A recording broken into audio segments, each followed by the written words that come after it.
Okay. And if you could just keep yourself muted while the presentation is going on, that would be great, so we don't have any background noise. And in terms of an agenda for today, first up, we're going to have Steven speak and for like an EV 101 presentation and go over federal and state incentives. And then I'm going to speak a bit about Ashland's EV incentive and our bike incentive program. And then we'll have time for questions at the end. You can put questions in the chat if you have some while we're presenting, and then we can address them at the end.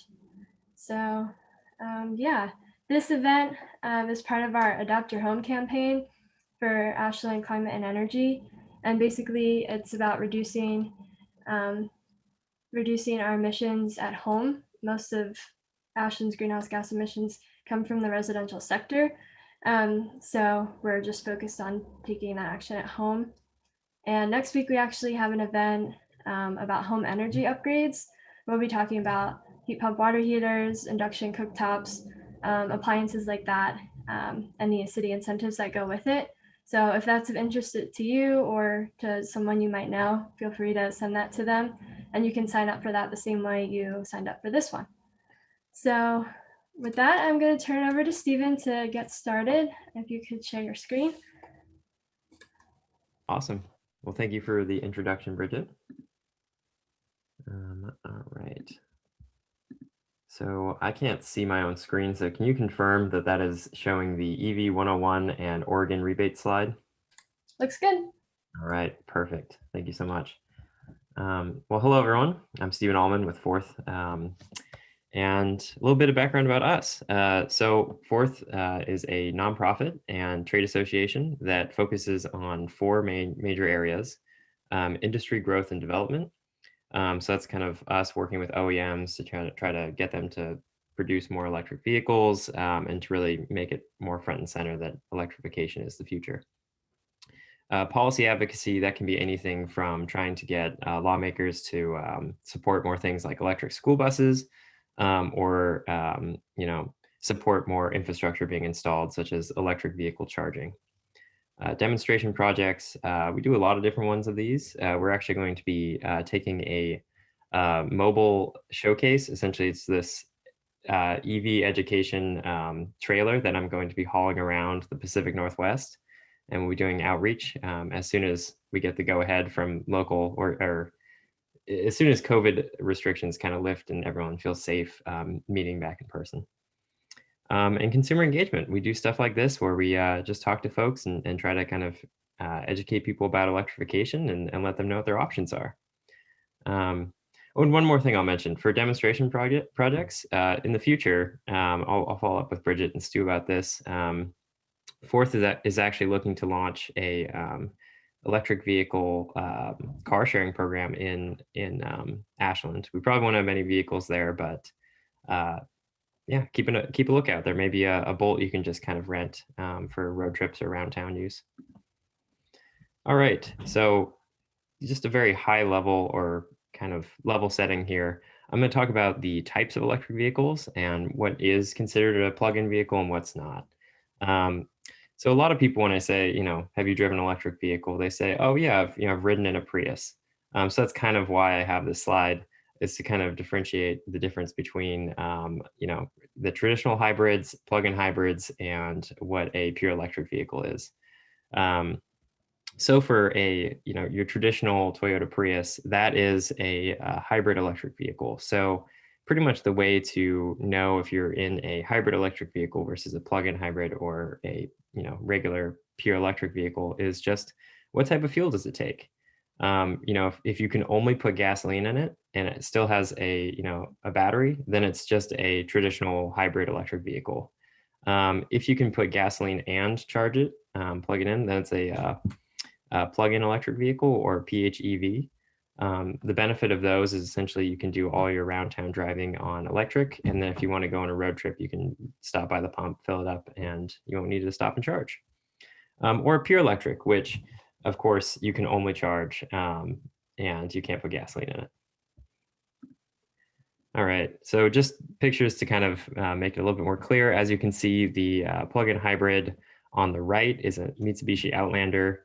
Um, that can actually plug in and charge a 110 outlet or really a 220 outlet as well. One of the big differences there is actually there's a big difference in battery size. A traditional hybrid has a smaller battery due to just a lack of space, and you can't really charge it. Versus the plug-in hybrid has a 12 kilowatt hour battery. So you can get about 27 miles of just pure electric range on that vehicle.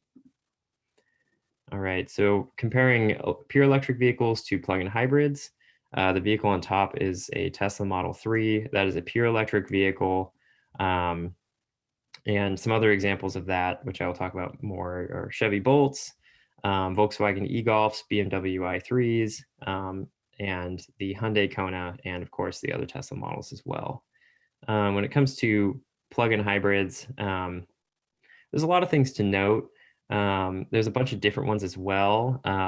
One thing that I'll just kind of say right off the bat is if you're looking to get the most bang for your buck and really capitalize on incentives, which I figure most of you are, you will want a plug-in hybrid with at least over 10 kilowatt hour battery, because otherwise you will not qualify for the full standard rebate incentive, which I will talk about in a bit. All right. So this is a cool graphic from Veloce.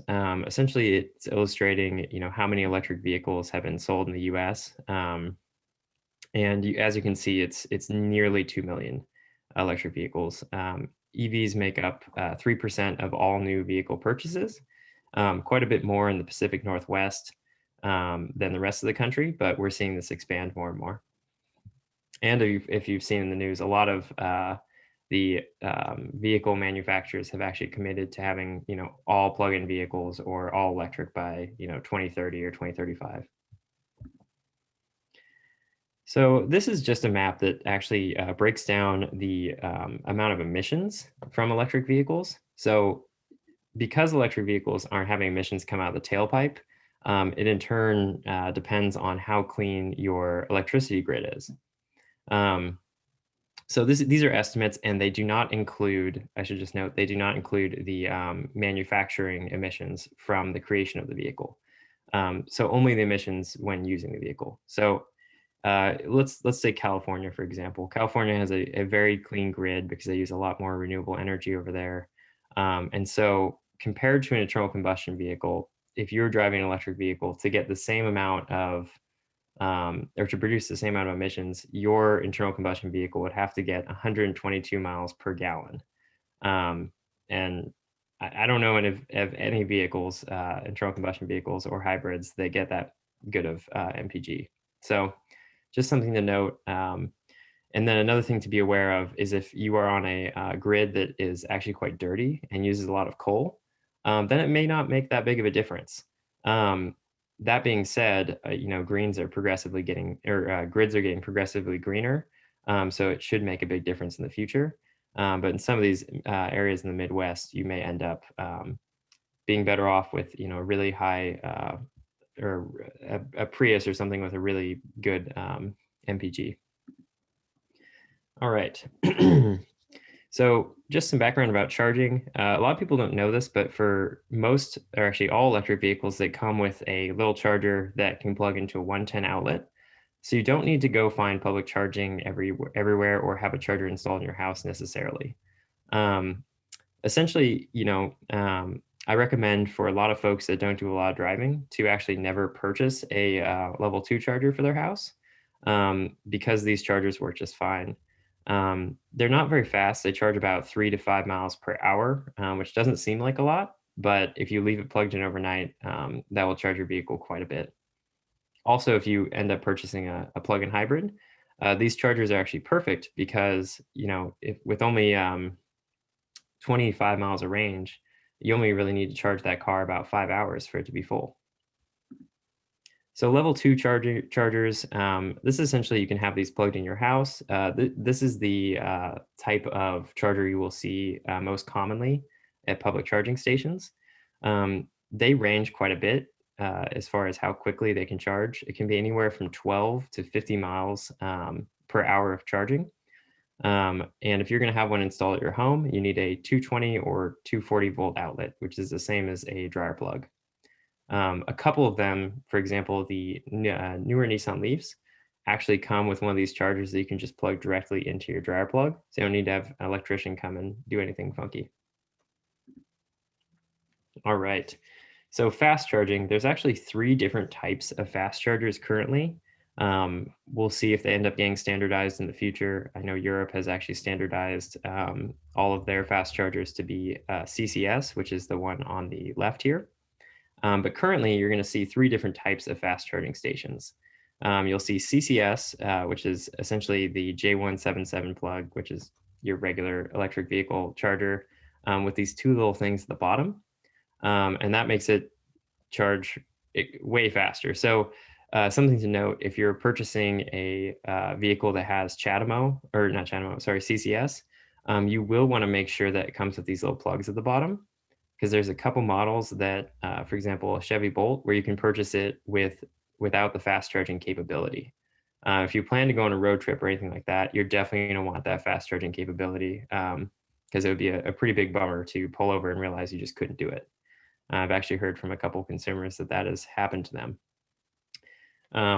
Another one to note is the Japanese standard, which is Nissan standard charger, which is called CHAdeMO. You'll see these most commonly in, I think the Mitsubishi Outlander has one, the Kia Soul has one, and all of Nissan Leafs have them still. And then, of course, Tesla has their own fast charging plug. Not much else to say there. Tesla can also use CHAdeMO. There's an adapter for that as well. Cool. All right. So real quick about public charging. A lot of people ask me, okay, so there's a lot of charging stations out there, or they're slowly increasing, but how do I find them? Because they tend to be poorly marked. If you're on the highway, you'll see maybe an EV charging station, but you won't know what plugs come with it. So what's really helpful is if you don't have a smartphone and you're considering getting an electric vehicle, I'd recommend making both of those upgrades at the same time. The reason why is because there's a lot of really helpful apps that can kind of eliminate some of the frustrations that come with learning how to charge an EV from the get-go. The one I recommend the most is ChargeWay. The reason being is for me, it's the most effective. I kind of look at it as, those encyclopedia for dummies or whatever. This is like charging 101 for dummies. It's perfect for me. I actually ended up showing up to a charger using PlugShare, which tells you all about the chargers and basically more information you need to know. But what I realized is the charger I showed up to wasn't compatible with the vehicle I was in. And why I like ChargeWay so much is you put in which vehicle you're driving, and it eliminates any chargers that won't work for your vehicle, which is fantastic. And so I really like that one. It also comes with a trip planning feature, which you can actually see here. It'll tell you how long the trip will take. Obviously, if you're driving from San Jose all the way to Seattle in an electric vehicle, it's going to take a little longer because it's a long trip already. Plus, you have to stop to charge about 4 separate times. A cool thing about these trip planning apps is you can actually click on these chargers, and they'll tell you, what is around. So, how long you'll be charging as well. So let's say if you're looking over here, be like, oh, I'll be in Eugene, Oregon, and I'll be there for about 90 minutes, at most, if I decide to get a full charge. But there's also a restaurant there, and maybe there's, a Nike store or something like that. So if you wanted to get those errands done while you're charging, you could do that. All right. And these are just some images of the current fast charging networks.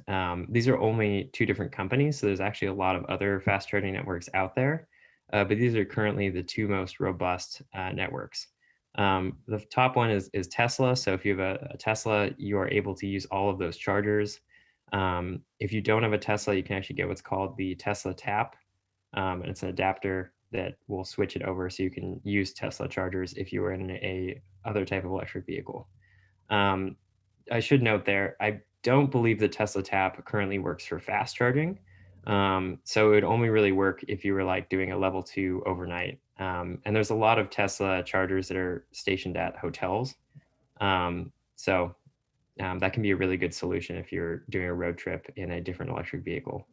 If you have any questions about that, feel free to reach out to me afterward. I can explain that in more detail, but don't want to go into it too far. Electrify America, which has, they have all three or all the other two ports besides Tesla's. So they have the CHAdeMO and CCS, and they're expanding. This is actually an older graphic. So I believe they're in Montana and Wyoming now, but they're expanding quite rapidly as well. And something I'd like to note, the rest of my presentation will cover incentives and kind of purchasing electric vehicle because purchasing electric vehicle information because Bridget told me that's kind of what people had questions about. But I just kind of want to leave you all with this thought of, it's not necessarily just vehicles. There can be other ways of making a big difference as well. Whether it's switching to micromobility that's electric, just biking without anything added to it. Yeah, and other ways to get involved, like supporting electric school bus grants or stuff like that. So if you feel like you don't want to necessarily buy into an electric vehicle or you don't have the money right now, you can still make a really big difference for electrification by writing to your local representatives or things like that about what you'd like to see more. All right, so let's dive into incentives. All right, so first of all, there's a federal tax credit that is up to $7,000 or $7,500 off the purchase or lease of a new electric vehicle.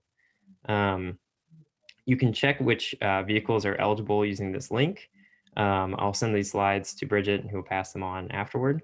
But really, what the most important thing to note here is that Chevy and Tesla are no longer eligible. And the reason for that is because they have sold over 200,000 electric vehicles to the American market. All right, the second incentive I'll talk about today is the Oregon Clean Vehicle Rebate. There's actually two different rebates. The first one is the standard rebate, which is $2,500 off a new or leased electric vehicle. So what's pretty cool about that one is you can get that cash on the hood. So if you have questions about, or what that, sorry, I'll back up. Cash on the hood essentially means you could go to the dealership and they'd be able to take the $2,500 off the purchase price of your vehicle. So you get that instantly.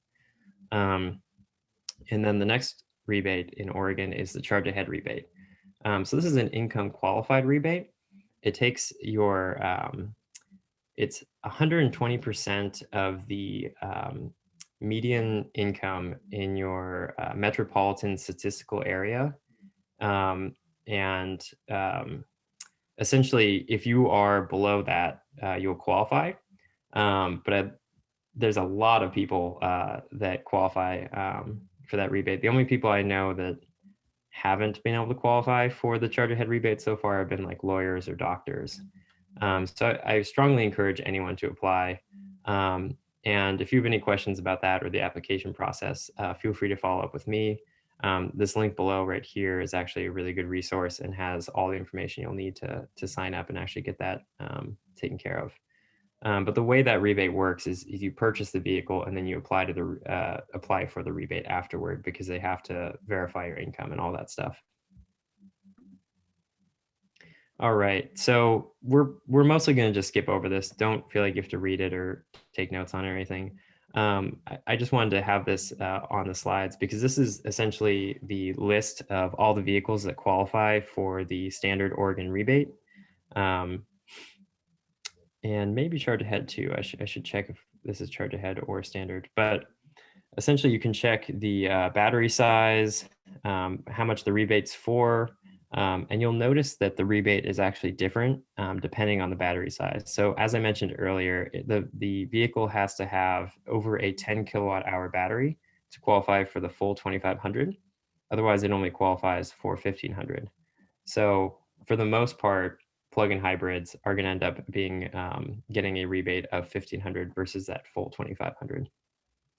I should also note that motorcycles actually count for the rebates as well, but only up to $750.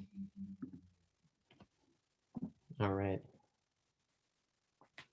So at this point in the presentation, feel free to type any chat or type any questions into the chat. I'll get to them whenever I can. It'll be better if we kind of treat this more like a conversation, because I think there'll be a lot of questions that come up. So for the vehicles that you can purchase new for under $30,000, really the only one that's MSRP is below $30,000 is the Nissan Leaf. You can actually scale the Nissan Leaf and get a Nissan Leaf Plus, which is $36,000. And that comes with a little bit extra range. I think it's up to 230 something. I could be wrong. Maybe, no, it's 226 miles of range. But the standard Leaf is below $30,000 MSRP and comes with a range of 151 miles. As you can see, you can get the full federal tax credit off the Leaf. You can also get an additional $5,000 if you qualify for the Charge Ahead and, of course, the standard rebate as well. All right. There's a lot of really good options when it comes to the used market. That's the area that I think is, one of the most exciting. As I mentioned earlier, a lot of the Nissan Leafs are actually coming off old leases and are available at a pretty low price. So that's a used vehicle that I would definitely recommend considering. There's a lot of Chevy Bolts out there that are really good value. Currently, we actually are a little bit lower on stock because there is a battery recall. I should mention, if there are any battery issues with electric vehicles, almost all of these companies have a 8-year battery warranty. And so that's something I'd recommend looking into when you're purchasing electric vehicles to make sure you're comfortable with the warranty. And just some anecdotal, the experience that Fourth has had is we actually purchased one of the very first Chevy Bolts that came to Portland, and it did have a battery problem. It really didn't affect the battery too much, but we realized it wasn't getting as much range as it was advertised. So we returned it to the dealership, who had the battery swapped and got the vehicle back to us in a matter of 3 weeks. So that made me feel pretty good about any battery issues in the future. There was a vehicle, actually the Hyundai Kona, when it first came out, actually had a lifetime warranty on the battery. So a lot of these companies are really putting their money where their mouth is when it comes to the batteries and making sure that this technology is trusted by their consumers. Anyway, back to the vehicles. The BMW i3 is also a vehicle that is on the used market and can be found in quite a few places. And the Volkswagen e-Golf, one of my personal favorites, just because it looks really good. I've always liked hatchbacks, and it's really fun to drive. It's really zippy. One of my favorite cars for sure. All right, so these EVs are not necessarily easy to find on the used market, but you can find them. So if there's something that you're really interested in, I'd recommend maybe holding out and doing some searching. So the Hyundai Ioniq, the older ones come with 124 miles of range. They recently released a newer version that gets 180 miles of range or close to it. And so a lot of these 124 mile range vehicles are actually being resold, or they're coming up off the leases, and Hyundai is going to end up selling them or leasing them for a really good price, I think. The Tesla Model 3, unfortunately, with the name Tesla on the brand, there's typically the price stays a lot higher for those. But if you were looking to get a Tesla for under $30,000, you'd have to go with a used one. Currently, I don't think there are a ton on the market. But if that's the only vehicle that you're interested in, feel free to reach out to me, and I could try to find where we have some inventory in Oregon. All right, and then a resource I'd recommend. So Fourth is brand neutral, and the reason I can support this dealership is because they sell all of these different brands, and I think that I know that I feel really confident pointing consumers over to them. because they'll actually let you test drive the vehicle for a whole week. And you could essentially keep it for that week. If it doesn't work out, you can return it, no questions asked. So that's a really cool thing that this dealership does. And they only do used used vehicles, and they only do electric as well. So Platt Auto in Oregon is a great resource. Lots of different used options, and you can always give them a call, and their website gets updated quite frequently as well. Cool. And as I mentioned, motorcycles are also available, and you can use the rebates on those as well. So in Oregon, you can get up to a $750 rebate, and the federal tax credit qualifies for $2,500. All right. And then here is my email if you have any questions, and then I will be monitoring the chat, just answering questions. Awesome. Thank you, Stephen. Yep. And I will put my email in the chat as well. Cool. I actually had some questions come to me this morning through email. I'm just gonna share some of those. Someone had a question about where Tesla owners go when they need service repairs. I wonder if you could speak to that. Yeah, that's a great question. So Tesla actually has they have, I forget how to word this, but essentially it is a mobile service center. You go ahead and call Tesla and someone will drive out and fix your car for you. I don't know, because all the Tesla owners I know haven't had any problems. I don't know how long the wait period is for that. But I've heard kind of mixed stories. I've heard, they've been there in a week, and I've heard that people have been waiting for, a couple weeks and haven't had great communication. So for the most part, it's all done mobily. Someone will just show up to your house and take care of it for you. But yeah. I could probably speak to that a little bit. Just from folks I've talked to, so Tesla has service centers that are spread around also. So if you're in a major city, there's one typically. The closest one to Ashland is in Chico. And they will sometimes have folks drive down to Chico if it's an urgent need, or if you want to schedule something more quickly, you can do that. And then the mobile service, I think they usually batch them out. So if they'll wait till there's a few different repairs in the area, and then they'll send somebody. So it can be a little variable.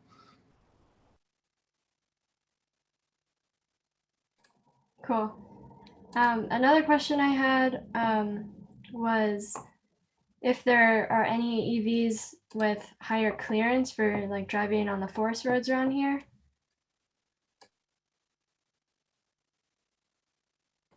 Do you have? I can take that. Stephen, jump in too if you know. So electric pickup trucks are just coming onto the market now. Those all will have higher clearance. There's a Subaru that's a plug-in hybrid, and it has the same clearance as a regular Outback, I think. Most of the cars typically have pretty stiff suspension because they're heavier, come from the batteries. So, some of the high-speed electric vehicles probably have lower clearance, but a lot of the crossover ones that are coming out are pretty typical and would do just fine on forest roads. I mean, depending on your driving skills and how adventurous you are. Yeah, that's a good way of putting it. Here, I'll pull up. I have a couple slides with some additional vehicles that have higher clearance. So give me just a moment. I'll pop those up.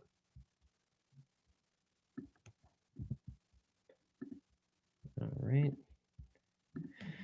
Okay, you should be seeing a screen with Chevy Bolt. Yep. Cool.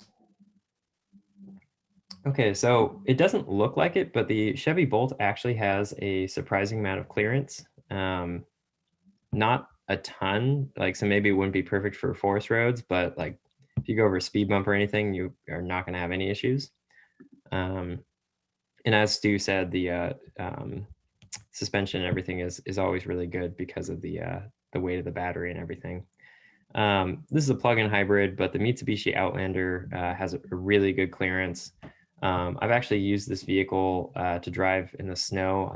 I was headed out to Talent somewhere, and it handled it great. It's one of the few plug-in hybrids that has four-wheel drive. I will mention the Subaru Crosstrek that Stu brought up also has four-wheel drive. One thing to note about the Subaru Crosstrek is its battery is 8.8 kilowatt hours, so it doesn't quite qualify for that full standard rebate. And the battery comes up a little bit. So if you have ever driven a Subaru or checked one out, you're actually losing about 25% of your trunk space due to that battery. And I just want to say that's not normal for most plug-in hybrids. The storage space isn't affected at all in the Mitsubishi Outlander. I'm sure you guys have seen it in the news and stuff, but Ford's coming out with a couple different vehicles. The Mach-E is an SUV. I don't remember how great the clearance is, but it does come with an all-wheel drive version. So my theory or my thinking is that it would have to have at least decent clearance. Otherwise, they wouldn't have gone that route. ID4 Pro, it looks like it has pretty good clearance. I can't really confirm. I've never seen one in person. I know that the Chevy's version of the SUV, the EUV, is going to be one that has better clearance as well. Nissan's coming out with an SUV called the Aria, and really I'm looking for this truck right here. So there's a couple different electric vehicle trucks, electric trucks are coming out. This is the Rivian R1T. It's way fancier than I'll probably ever be able to afford, but it's a really cool vehicle that's out there. And I should also note that Ford is coming out with a much more affordable electric pickup truck as well. So there's a lot of really exciting stuff going on there. And there are quite a few currently with clearance. I would say, your best bets are likely going to be a plug-in hybrid if you're really concerned about that current moment. But if you can hold off a little bit longer, there will be electric pickup trucks coming very soon.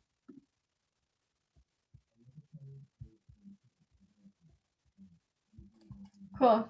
Ray said in the chat that Subaru is coming out with the Solterra in 2023, which will have ground clearance similar to the Outback. So that's something to look forward to. We also had another question in the chat. What happens if you run out of battery on the road? Will the tow trucks be equipped to charge you, or like what happens in that scenario? Right. Yeah, I see the questions now, so I'll try to answer them in order here. So Liz's question, it's a great question. There's a couple different things that can happen there.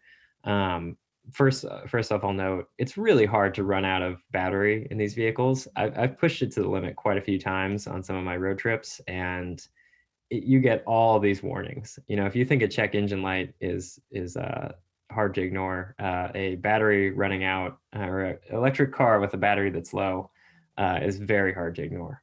So anyway, if it does happen though, so AAA has a pilot program going where essentially they're putting level 2 chargers on, I think, 1/3 of their trucks. And the idea is that they could come up to you, charge you up to like 20 miles or so, and you could drive to a charger and plug in there. The other option, obviously, is someone comes by with a flathead or a flatbed and tows your vehicle to the charger, and then that's when it gets plugged in as well. So really, if you have roadside assistance on your EV, this shouldn't be a problem. If you end up buying a used EV or just an EV with low range, I recommend probably having the roadside assistance just for peace of mind. So Ray had another question here. Is there any battery lifetime reduction or damage due to fast charging? Do you need to have the battery temperature monitored during charging? So that's a great question. We've seen varied results, and not to get too into the weeds here, but there are actually different types of batteries. If you were to buy a Nissan Leaf, they have a battery that uses an air-cooled system, and that one is a little bit more susceptible to degradation and overheating, things like that. And then there are water-cooled batteries. So water-cooled batteries make up the majority of the vehicles in the market. all the Volkswagens, BMWs, Bolts, those all use water-cooled systems. And those have a lot less degradation due to fast charging. So if you were to buy a Nissan Leaf, throughout 8 years of fast charging, you may see a 30% range degradation. And these are all estimates. Versus if you bought a vehicle that had a water-cooled system, you'd probably only see 10 to 20%, if anything. And the question is spot on, because the degradation is mainly due to fast charging, because that causes more heat. Something to note about that, though, is the batteries are designed to be really, really good at protecting themselves. So even if you're in a Nissan Leaf that's air-cooled and you're in a really an area where there's really hot conditions, the vehicle will actually not allow you to charge, which can be somewhat inconvenient. So I was in Grants Pass, and I think I'd fast charged 2 times already that day.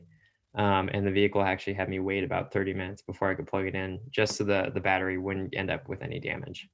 We ended up seeing 0 degradation on the battery in the 3 years that we owned that Nissan Leaf, and we really pushed it to the limits. So I would say it's not entirely a thing of the past, but that was the fast charging and degradation was something we saw with a lot more early models of EVs, not so much with the newer battery systems.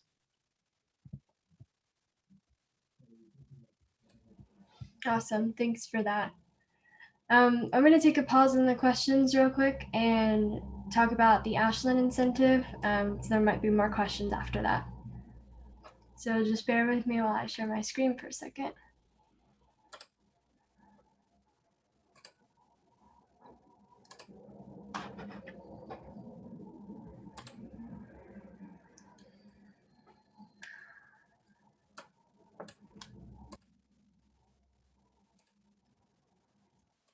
Okay, can you see the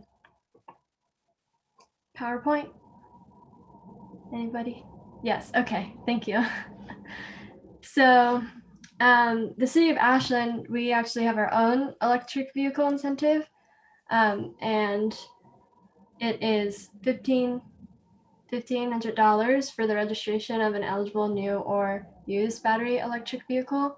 And this is for Ashland electric utility customers. So you could be eligible for all the incentives that Stephen was speaking about, as well as Ashland. And with all of those combined, that's up to $14,000. So that's a big chunk of change. I know I'm like, oh, I need to buy an electric vehicle myself. Some more requirements about our incentive is that the vehicle has to be registered at your utility service address. It needs to be purchased at a DMV licensed dealership, so there are no private sales. And it's listed on the Clean Vehicle Rebate Program list. I think that Stephen showed that earlier, but we'll send that link out after the meeting. And an important thing to note too is that could be new or used vehicles. So this allows more financial equity for people, which is also why we have the $30,000 price limit. And that $30,000 is the sticker price minus any dealer incentives. So you could get that. And sorry, I'm just advancing my slide here. So for public chargers in Ashland, we actually have 16 city-owned chargers. They're all free to use. There's 10, I've highlighted them here on the map. So there's 10 in the Lithia parking lot. There's 2 in the parking structure, and 4 new ones were just installed at the Grove. So that's really exciting. There's a lot of places around town that you can charge. And if you have any feedback on them, feel free to share that so we could continue to get chargers.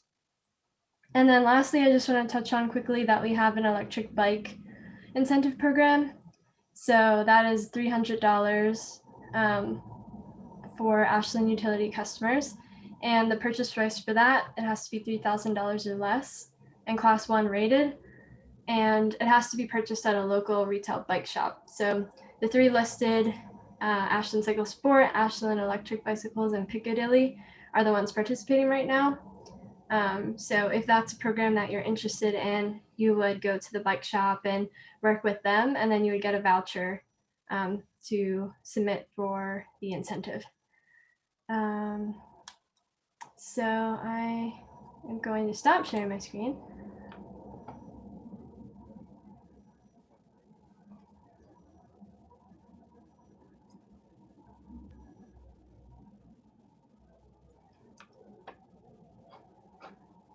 Awesome. I'm also adding some stuff to some resources to the chat. I just want to let everyone know if you're looking for a place to just learn more about electric vehicles, essentially continue this education, or looking for folks that can point you to a good place to test drive one. I'd recommend reaching out to SOHEVA. It's the Southern Oregon Hybrid and Electric Vehicle Association. They're awesome. I've worked with them in the past, and they're a really great resource. And they've all, gone through the process of purchasing electric vehicles. So they'd be good to get in touch with as well. If you'd like to get in touch with them, feel free to email me. I don't want to give out their information directly, but I can get you in touch. And my email's in the chat as well. Awesome. Does anyone have any other questions? If you're currently looking to buy an electric vehicle right now, any specific buying questions or anything like that, feel free to either unmute or put it in the chat. Yeah, Ray. Stephen, the federal credits, do you know how long those are going to go? Are they going to be available next year or the year after, or is that just this year? Or? Yeah, that's a great question. I don't expect them to go away for the next couple of years. Just under the Biden administration, it wouldn't make any sense. There's a slight chance that maybe they could be, extended or kind of a little bit beefed up. Maybe they might become available again for Chevy and Tesla. But due to kind of the polarizing nature of Teslas currently, and how they're kind of seen as EVs that only rich folks can afford, I'm not certain that will happen under the Biden administration. I wish I had a more clear answer for you, but it's kind of one of those things where just like everyone else, Fourth is kind of sitting there in a wait and see position. We have a little bit more of a guess about Oregon policy, but federal policy, we never really know what they're going to do. So does that mean the current federal goes through this year and we don't know after that? Yeah, it will at least go through this year. Okay, thanks. Mm-hmm.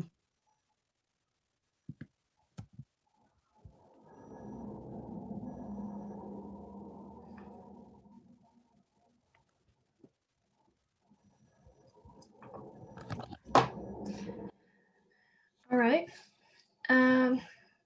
Well, if no one has any other questions, I think we can go ahead and wrap up. Yeah, so thank you all for being here today, and thank you so much, Stephen, for presenting. That was really helpful and a great overview for everything. It really explained everything very clearly.